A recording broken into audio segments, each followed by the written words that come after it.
Welcome to Leaders of the West, a podcast for innovators and changemakers. I'm your host, Jessie Jarvis, the founder of the West, and I'm sitting down with agriculturalists, entrepreneurs, executives, and everyone in between with the goal of digging into the strategies, mindsets, and lessons that have been crucial to the success of ag and Western. Whether you're carrying on the next generation of your family's operation, starting something from scratch, or determined to climb up the leadership ladder, we're going to inspire you to continue to dream big, growing not just you, but the future of agriculture and Western as a whole. Let's go.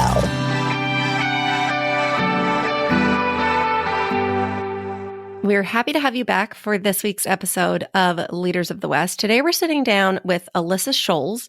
She is the creative behind Sweetbriar Creative, which is a full-time marketing agency that serves the ag industry, specifically in videography and design. And we talk quite a bit in this episode about why that is.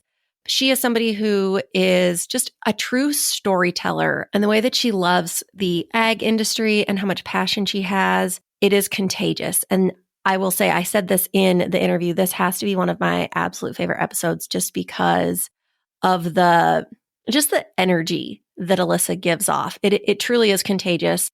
And I'm really looking forward to letting you guys in to know a little bit more about Alyssa, who she is, what Sweetbriar Creative is, how she's built this business over the last 4 years. I never like to guarantee things, but I will guarantee you guys are going to love this episode. So let's get to it. Alyssa, thank you so much for hanging out with us today. I'm excited to get this kicked off. So why don't you start by telling us a little bit about yourself, your background, how you got into the world of livestock marketing, and really where Sweetbriar Creative began. Yes, absolutely. Well, thank you so much for having me. I'm honored. I'm excited to be here and start our conversation. I think Sweetbriar and my vision towards livestock marketing really began way back in high school. And to give you a little bit of background, I grew up a generation removed from ag. And so it wasn't truly until those, freshman, sophomore, junior years of high school that I really figured out what this industry was all about and figured out not only do I love learning about it, but I really like communicating about it. And so, through FFA, 4-H, showing livestock, getting to judge livestock, I really began to grow my knowledge and my passion for the space.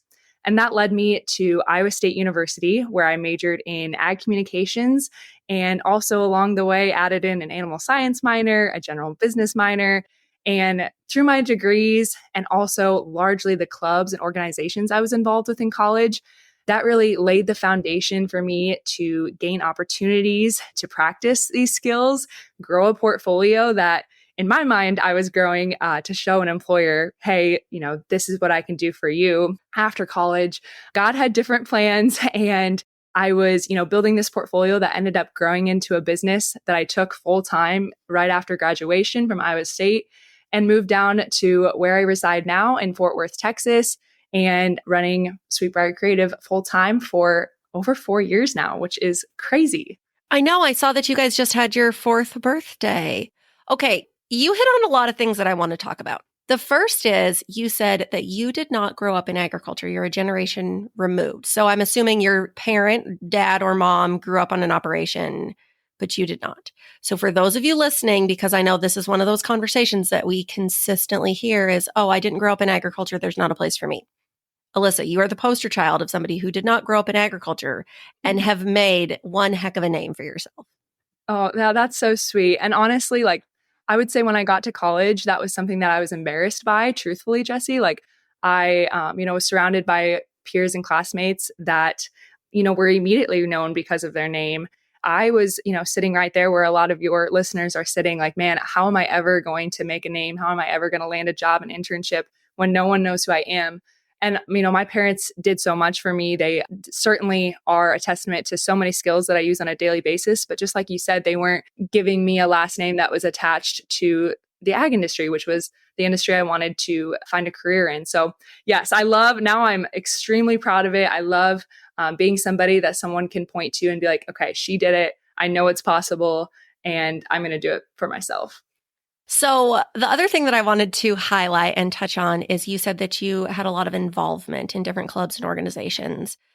I can only imagine how that really helped to grow that knowledge because here you are immersed around other people who did have this knowledge because most of them probably grew up on operations. And so they were not like you as far as being removed from the industry. So how do you credit being involved as to where it's gotten you to where you are today?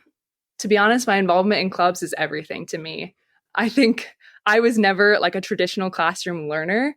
So, although I'm extremely grateful for my education and degree, truly the skills that I practice and use on a daily basis, I can directly correlate them back to a club. So, I was very active in Block and Bridle, which is a livestock club at Iowa State, many chapters across the country. I was in a agricultural like leadership sorority that called Sigma Alpha. Our college was very fortunate to have an incredible ag entrepreneurship program that I dove into. And those professors are still some of my closest mentors today. So, between those three areas is really what I dove into in college. And obviously, I still connect with the classmates I worked side by side with. Some of them are obviously still friends, some of them are clients. I lean on the professors that I went to weekly, monthly. I owe everything to that, to those college involvements. I absolutely love that. And the reason that I bring that up is because we've all heard this saying, it's not what you know, it's who you know. I'm a big proponent of college or a certification or a trade, whatever it is. Like you've got to have something, some kind of piece of paper, right, to hang your head on. But it truly is your network that gets you in the door and gets you places and just gives you these connections at the time when you need them and then continue to grow those into the future. And so even if you're not in college, if you're somebody who you're 30 or 40 or you're listening to this, Yes. get involved, hang around people, whether that is your farm bureaus, young farmers and ranchers groups, or your state cattle association, if they have some kind of young farmer or rancher or I remember when I worked for our state cattle association and I was in Boise, I was in a Boise young professionals group. I was the only agriculture person there, but you're still around other high Yes. achievers and high performers in your learning. I was in an executive golf league. Let me tell you, I was not an executive, but there were a lot of other people who, women who golfed that were high powered people that I got to hang around with. And man, I wish there was one of those here. And that is one of those things that is a struggle when you live in a rural area is it seems like you can't be involved. And so I think that's one of those things that if you curate your social feed to where you're surrounding yourself with people that you want to be around, or if you are somebody who, let's say there are a couple of other women or men that you really admire, like putting together your own little collective or group that you guys get together once every couple months to chat. And you cannot be an island. Like you have to surround yourself with people. You have to get involved because building that network is crucial where you are now and where you want to be in the future. Oh, definitely. And that can be intimidating, I think, especially, taking that leap and reaching out to someone for the first time. If there's not, just like you said, if you live in a rural area and there's not already organizations built for these connections. But I always encourage people, be the friend that you would want to have, right? Like be that person that reaches out first, that follows up because we're all busy. So never assume what the other person virtually is thinking, whether you're DMing or emailing or sending a text, but just be that person that follows up, that meets them with joy and enthusiasm. And that's an easy way to do it as well. And the other thing that I'm going to add, and I feel like I'm going to stop talking because this is your episode. And at this point, I think maybe I've done more talking than you have, but don't wait for the invitation. If you want to see something created, you guys, create it yourself. I will tell you of all the things that I have ever been involved in, I've never gotten an invitation. Like most of that, like I've got a group of a few women who we call it our brandstorm and we get together once a month and focus on one person's business. Like I have created all of that myself because I wanted to see it instead of saying, oh, woe is me. I'm not cool. I don't get invited to anything. Like, So don't make that excuse. If you want to see it, then you have to build the table for it and invite people that you want to be surrounded in to sit next to you. I could not agree more. Absolutely. Okay, I'm going to stop hijacking your conversation. You're all good. I'm loving this. There are a lot of different directions that a person can take their creative-based business. How did you really land in design and videography? Because that is what those are, I would say, are the pillars of Absolutely. Sweetbriar Creative. Yes. Well, I think that's the beauty of AgCom, right? Like whether you're going to get formal education or you're just interested in it as a career in general, I think like it can be intimidating that there's so many aspects, but it truly is a gift, right? You are given so many avenues to explore, You're given so many situations where you can connect and resonate with a certain skill, or you can pass on it.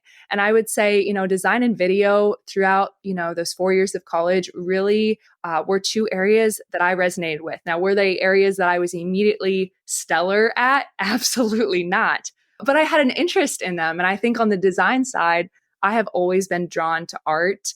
Growing up, everywhere on my homework was filled, like the margins of my paper was filled with sketches and doodles. In high school, they were mostly all steers. Like I have just always been drawn to draw, to art. And so design really felt like a natural fit for me, but I didn't have any way to formally learn those skills. I will brag Iowa State up to the nines, but one area where they kind of fall short is our ag program at the time didn't give us an opportunity to learn any of the Adobe Creative Suites in class, which is mind boggling after I've had the chance to kind of visit other programs around the country. But I knew I was interested in it. So I started raising my hand in clubs, in other areas, and internships, and just saying, is there a t-shirt design that needs to be made? I'll do it. Is there a flyer?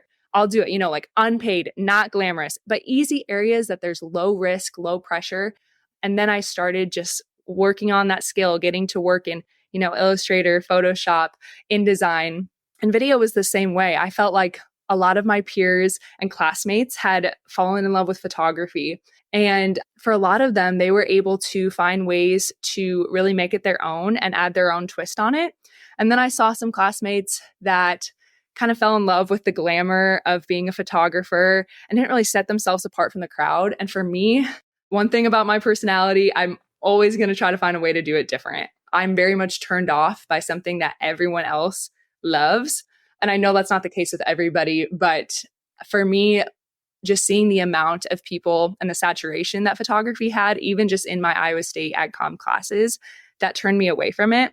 Video was an area that none of my classmates were really exploring at the time. This is 2018, 2019. It wasn't really a big thing in the ag industry either. There was a few people that I'd kind of looked up to in the space, but I felt like it was an area that I could kind of learn the skill and make a name for myself and show an employer that this is kind of a new and trendy skill that I'm learning and that I can provide for you. And so that's kind of how design and video came to be. I get questions all the time about photography. I feel like is the biggest one, why I don't offer that service. And for me, I think like specializing in skills is so much better than being a jack of all trades.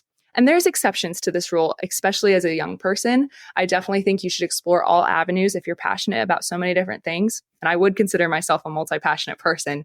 But for me, I could really find kind of a home base with those two pillars. And I've been able to really hone in on my skills. And I'd love to see Sweetbriar continue to do that. I don't know if we'll always do design and video. Maybe we'll continue to specialize in one area.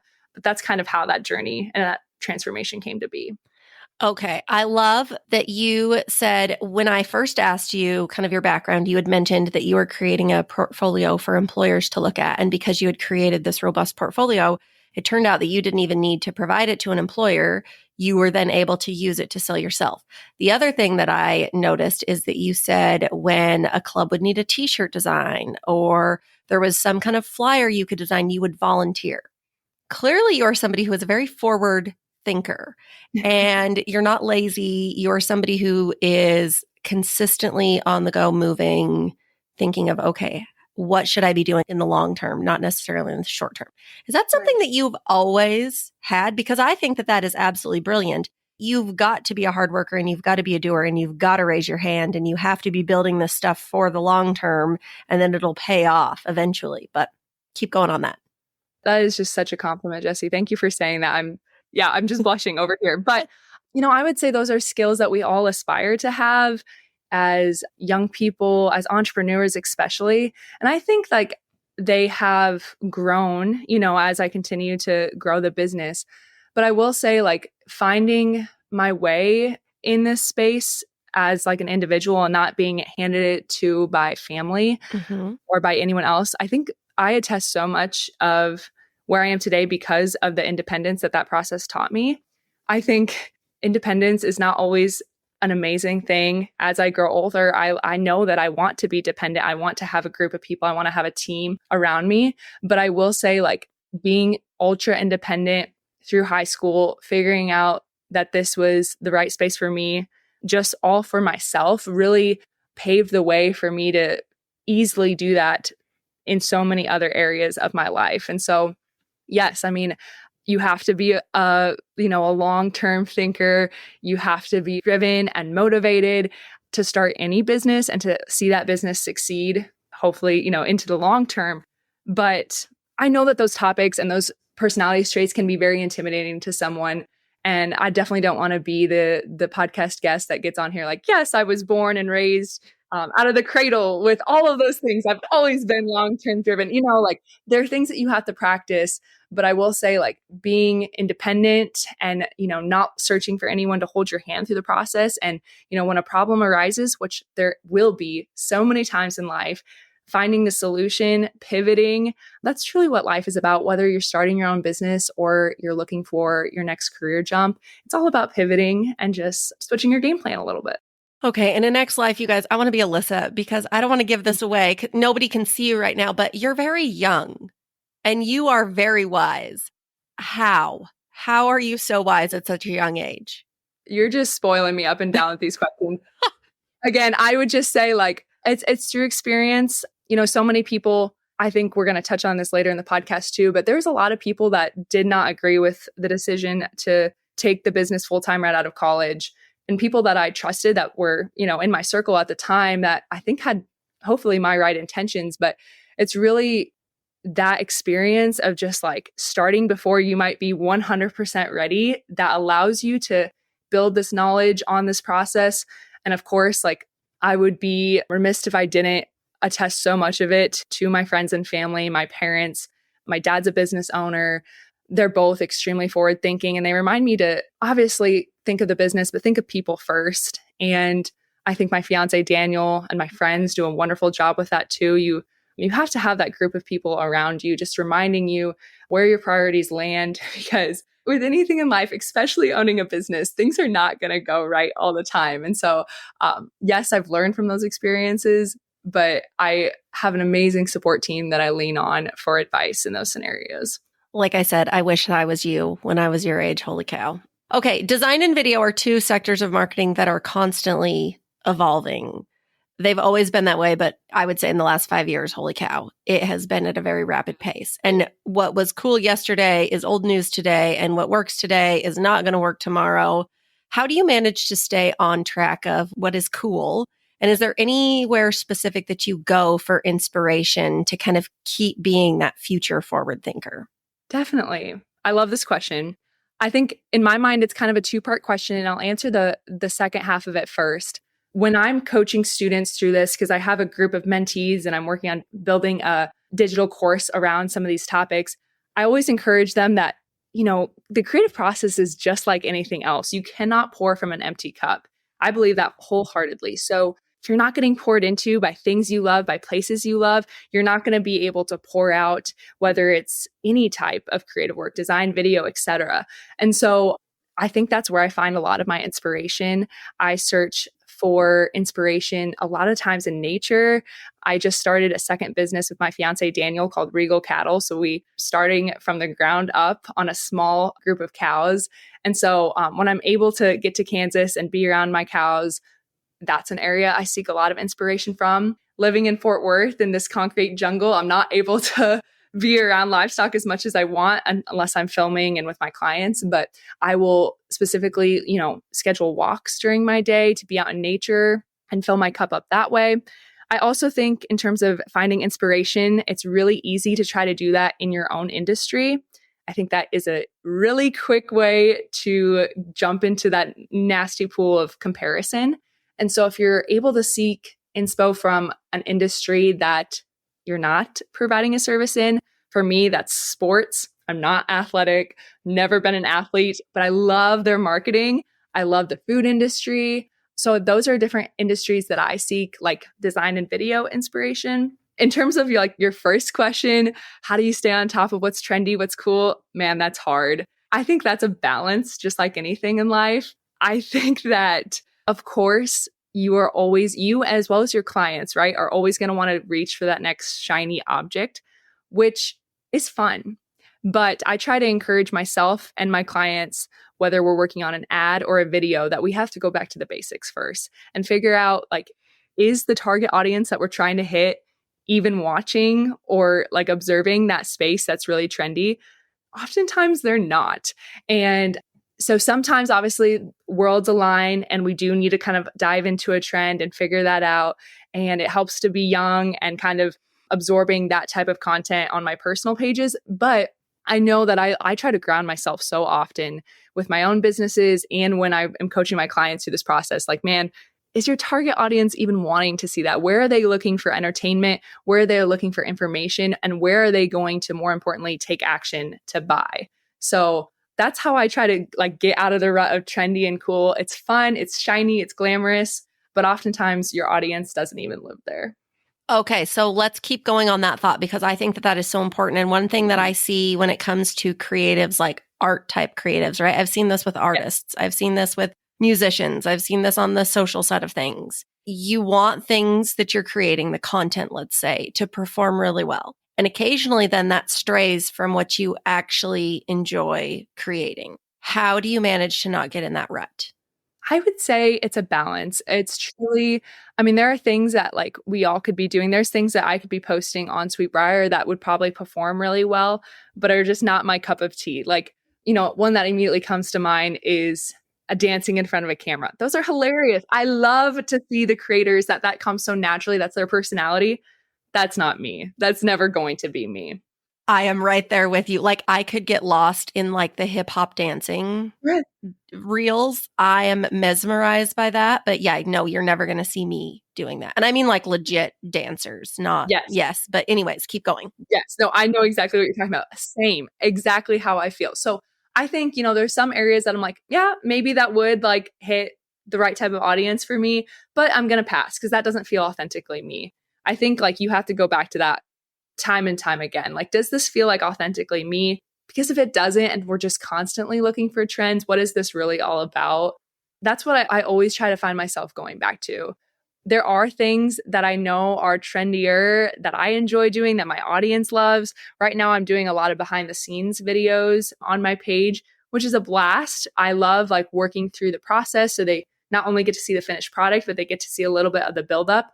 But even though I know those are trendy and those will perform well, there is like a deeper meaning behind it. Like I told you, I'm building out these digital courses. I'm wanting to teach other creators how to do this process. So without explicitly saying on every video, be on the lookout for a digital course coming, I'm training my audience without them even knowing about it to, expect to see a little bit more behind the scenes because I want to be someone that they turn to learn these skills from. So yes, have fun with trends, but try to think about some deeper strategy behind some of that as well. Well, and I also think too, if you aren't drawn to it and you're just trying to follow a trend because that's the trendy thing to do, then that's not necessarily, and I know this word is overused, but like the authentic version of you. And yes, when it comes down to it, everybody wants the authentic version of somebody. And if you are authentically you and genuinely sharing what you enjoy, your crowd will find you because that is the thing that they genuinely enjoy. I couldn't agree more. Definitely. Well, I'm glad we're talking about Instagram now. Your Instagram is what dreams are made of. Gone. Pimp yourself out real quick. Usually we wait to the end of the episode, but where can people find you online? Oh gosh. Yes. Okay. So it's very simple. At Sweetbriar Creative. Briar is Briar. On Instagram, on Facebook, we have a YouTube channel. And this surprises a lot of people, but I don't have TikTok. So I really try to lean into, 2 to 3 platforms and give it my all. YouTube is a new one for me this year. So we're just getting started on it. But at Sweetbriar Creative is where you can find me on those platforms. Okay. If you guys are driving, don't do this.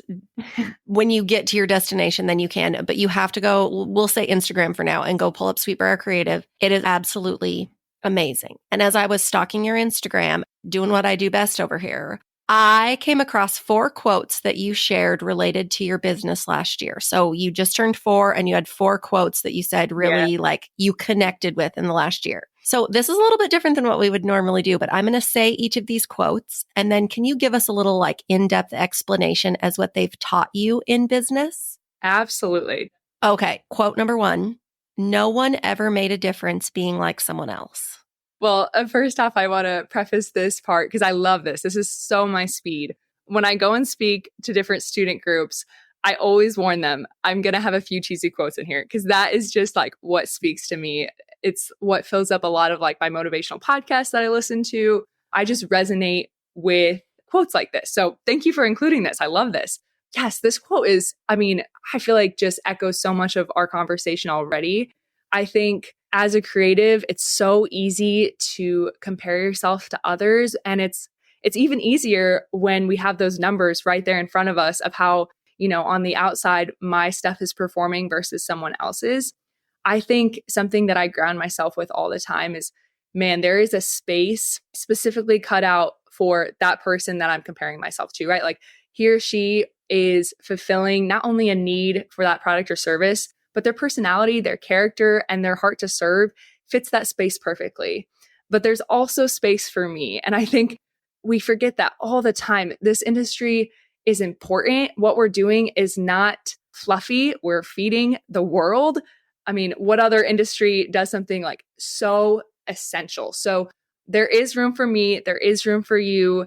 And, my gifts and my talents, whether we're performing the same service, are different than hers or his. And, we don't need another Sweet Briar Creative. We don't need another like of the West. We need our individual channels and platforms, and the right type of audience will find them and will find you. Oh, I love that. And two, I think when it comes to comparison, oftentimes we are so then worried about like, oh, well, they're copying me. Like you in your business can't serve everybody who needs your business. There have to be other businesses out there aside from yours to fulfill the needs out there. So don't get worked up about like, oh, well, if they're doing this, like their business has to exist too. So true. I could not agree with that more. Okay, next quote. Deciding what not to do is as important as deciding what to do. I think I need this quote tattooed on my forehead because I included it in like my things that I've learned in the past year for year 4. I am still ever growing, ever working at this area. And I think I've made strides. Sweet Briar Creative hired a virtual assistant last year. I have a financial coach that also is my accountant. Those are 2 people I consider on my team. And a lot of things are delegated to them. And I think that in order for me to kind of take those leaps and hire those people, I needed to remind myself that, man, like my gifts and my skills are unique to me. And I want to spend as much time in my day using those gifts.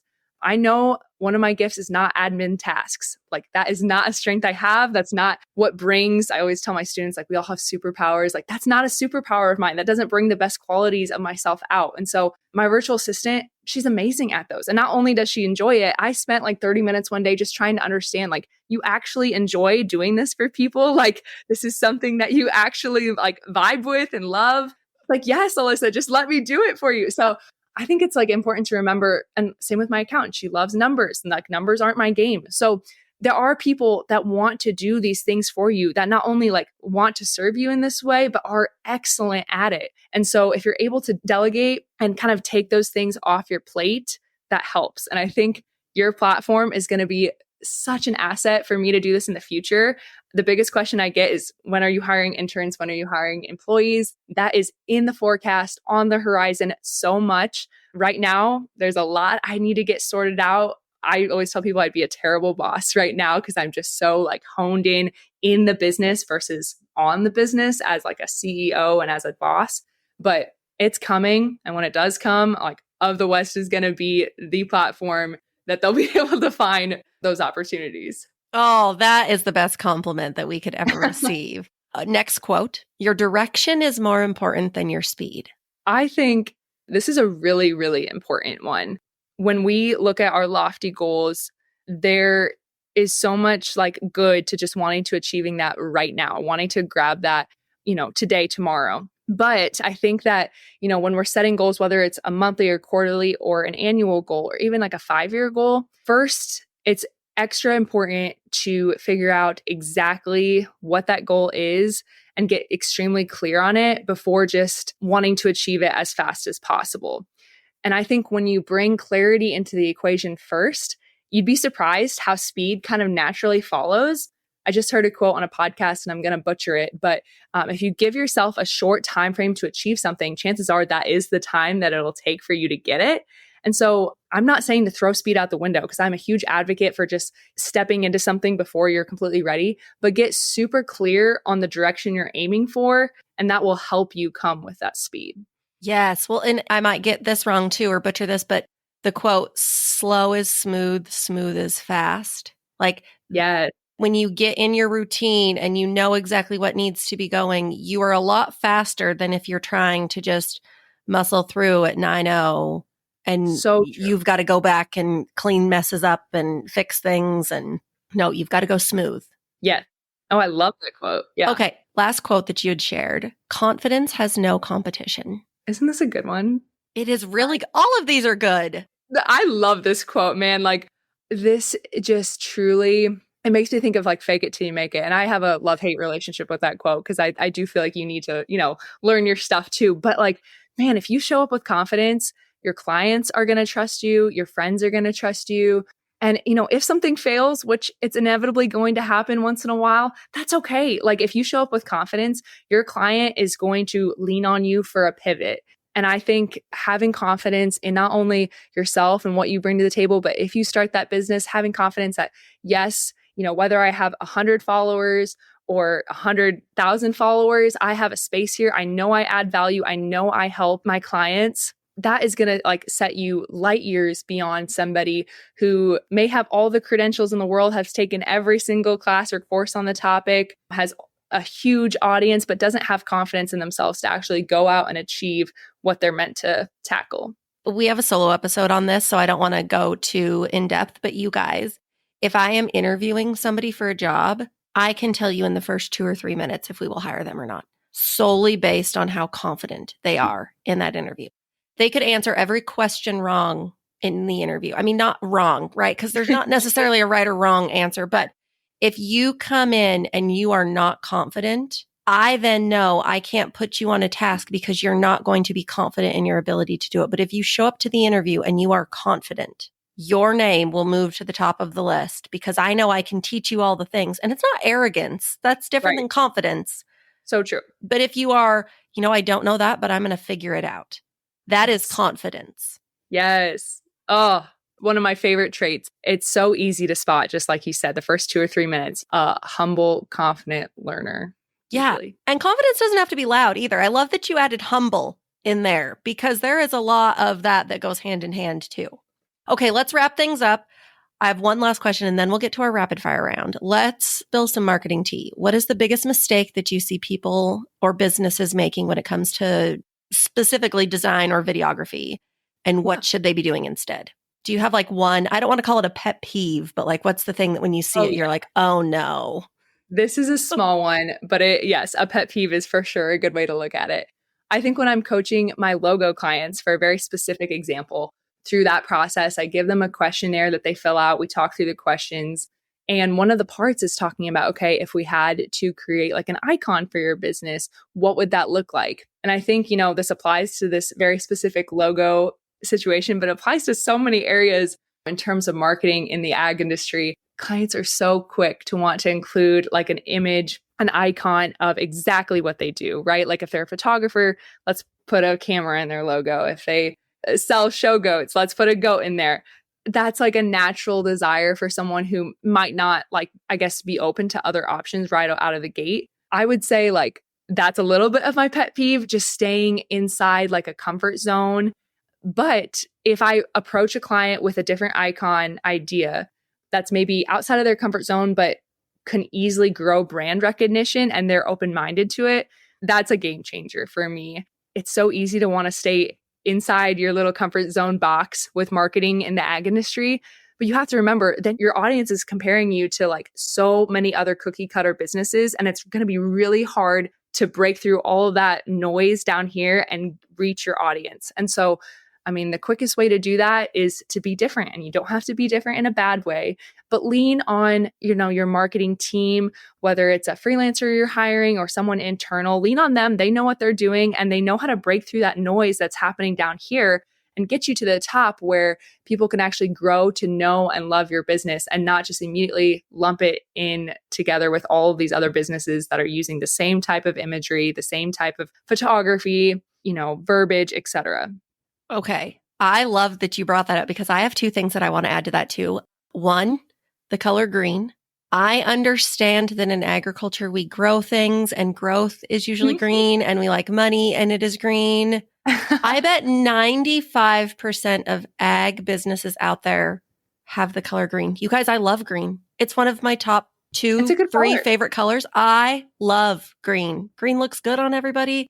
It looks good in anything, but you will never see Of the West using green because everybody else uses green. And you can easily close your eyes and think of colors that you associate with Of the West. We all can. Like, that's how you know that you're doing it in like the right way, right? Like, well, I don't know about that, but anytime that we ever do any kind of like rebranding or anything, like I love green, but everybody else uses green. And so I know if I want my brand to stand out, we cannot be using green. The other thing that I will say too, that I love that you mentioned specifically on this logo thing, but I think it's important again in all areas of life is if, let's say you are a photographer and you want that camera in your logo. What happens if your business evolves to website development? What happens if your business evolves to like coaching of some kind or something else that is not that camera? Like your business, and I know we've talked about this time and time again on the podcast too, but oftentimes what you come to market with is not actually the thing that then your business is known for. Like Amazon was a bookstore. Can you imagine if Amazon had a book in their logo? They probably did at one time, but now they are not. I mean, yeah, they sell books, but they sell a whole lot of other stuff too. So don't pigeonhole yourself because your brand and you, chances are going to evolve over time. So I concur. Thank you. Yes. It's a pet peeve, but I appreciate the clients that are willing to be open-minded about it and pivot. Okay, let's go to the rapid fire round. What is the best piece of business or personal advice that you've ever been given? Something that immediately comes to mind is trust your gut and seek advice from specific people, seek advice from your inner circle. We talked about this earlier. I think it's a hard lesson to learn as a servant-hearted person. You're always trying to find the solution that brings the most people together.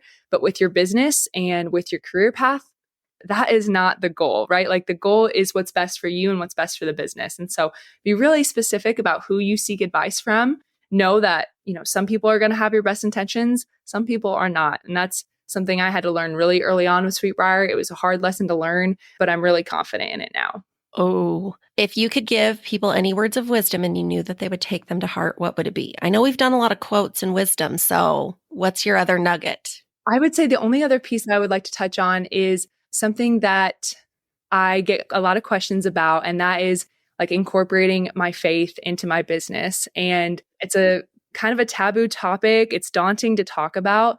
And a lot of people want to separate like kind of church and state in that way. And I'm never going to judge someone's approach at, keeping their faith either at the forefront of their business strategy or, keeping that to their personal life. I never will make a judgment one way or the other. But for me personally, all I can draw upon is the benefits from doing it the way that we've tried to approach it with Sweetbriar. I think we talk about my Instagram, and that's fun and that's glamorous in some ways. But I hope that when people go on there and they follow me and they become part of my audience, they know that platforms like that represent something so much bigger than a little business outside of Fort Worth, Texas. Like, I hope that what I do points constantly towards the kingdom of God. And I hope that it gives people the awareness that like, this is not just run by one person. Yes, I'm a solopreneur right now, but I would not be able to serve the clients the way I am without God blessing me with these gifts and God enabling me to have these relationships. And I hope that the way that I love clients through that, the way that I love my audience through my content, constantly just reminds us of the love that Jesus has for us. And so that's something that I really wanted to talk on. It's kind of uncomfy to talk about sometimes, obviously, but I think ultimately, if you are a believer, you know that like this love and light that we have is contagious, and it's not something we're meant to hold in and just guard for ourselves. And if I'm able to even share that light with one other person, that's all in my mind that would be confirmation that Sweetbriar Creative is working. If you guys didn't happen to love Alyssa prior to this, I know you definitely do No. Every one of these answers has been golden, but yes, I love that. If you could go to dinner with anybody, dead or alive, who would you pick? So when I saw this question, it made me laugh. I'm kind of going to expose myself a little bit. I am so bad with knowing celebrities. This is a wonderful question, but I feel like so many other people would knock this out of the park. I swear if I saw like so many famous people on the street, I would walk right by them, like probably not even be able to recognize them. I'm just not in like celebrity news. So for me, I would get dinner with a gal named Amy Porterfield. She has a podcast that I follow religiously. I am making this set of digital courses. I took her digital course on how to make digital courses. So I'm in the thick of that right now. So I think if I had to get dinner with someone tonight, it would be her. And I'd just be like, this is what I've done so far. These are the questions I have. Let's strategize. Let's chat. So not too fun of an answer, but that's what comes to my mind. I think Amy Porterfield is a badass. So when Yeah, you go to dinner with her, will you please invite me too? that's on the bucket list for sure. Okay. I feel like we've done quotes again. I know we mentioned this, but is there a specific quote that maybe you haven't mentioned so far that you lead your life by? So I hop from quote on depending on like what I'm just feeling that week. And so I found one that has been resonating with me recently, and I'll read it quick.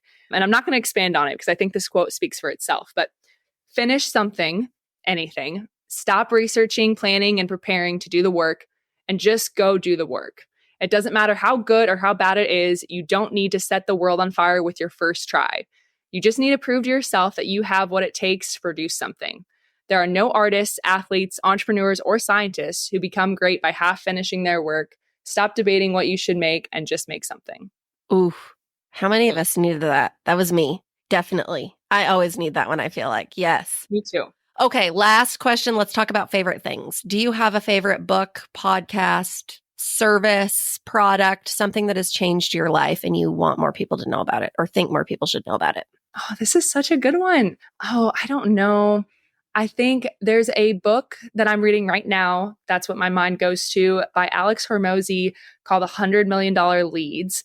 And when you order it on Amazon or whatever platform you get it from, it comes in like this textbook size. I mean, it's freaking huge. Holy But cow, it is. It's like is, a full on like 8.5 by 11, like a legit textbook. yes, it's literally a textbook, but it's so good. It's packed with information, no fluff. That's something I love about Alex is he just gets right into strategy. I would say, I mean, we talked about Amy Porterfield for a podcast. Ed Milet is another one that I love to dig into his podcast. I made it a goal. I haven't started on this goal, but it is a goal for 2024 to start like writing him letters on what I think of every podcast in the hopes of he'll like meet me up for coffee sometime. It's a lofty goal, but like he is someone that, again, like Amy Porterfield, I'd love to sit down and pick his brain on things. So I think I'm going to spam his, in a non-stalker way, spam his inbox with what I think of each podcast he releases. Besides that, man, I don't know. Those are the big ones for me right now. Alex Hormozy and Ed Milet.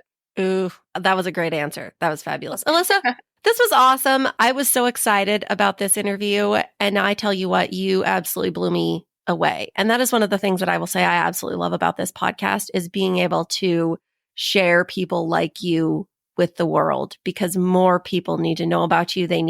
You are contagious. Like, again, I feel bad that we don't do the video set of things. Guys, I want to. Oh boy, do I want to. I blame my rural internet connection. But I wish that throughout this video, I have just gotten to watch the joy on your face and you just like exude positivity and kindness. And like, I'm not into auras, but there is like this aura about you that is so cool. And I am so beyond grateful that you sat down with us and that we got to have this conversation because this has to go in one of my top podcast episodes of all time that we've been able to do thus far. So thank you. Thank you. Thank you. You already shared everything, I believe. Is there anything else that you want to share? Pimp yourself out, sister. No, I honestly just wanted to throw you a compliment because you've been spoiling me. I would say like I've loved the opportunity to speak on a few different podcasts, but I mean, the questions, like first of all, no one has been as prepared as you have been. I've loved, getting a little bit of a preview of what the dialogue is going to be. The actual conversation has been so much fun and it's clear to see that you have a heart for this. But I mean, this stuff takes time.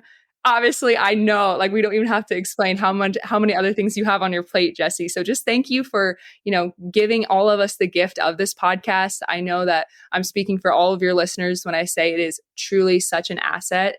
And yeah, I just so appreciate you asking me to be on. Well, now we're both going to be in tears by the end of this. No Oh kidding. gosh, no tears. Okay, well, thank you. That really means a lot.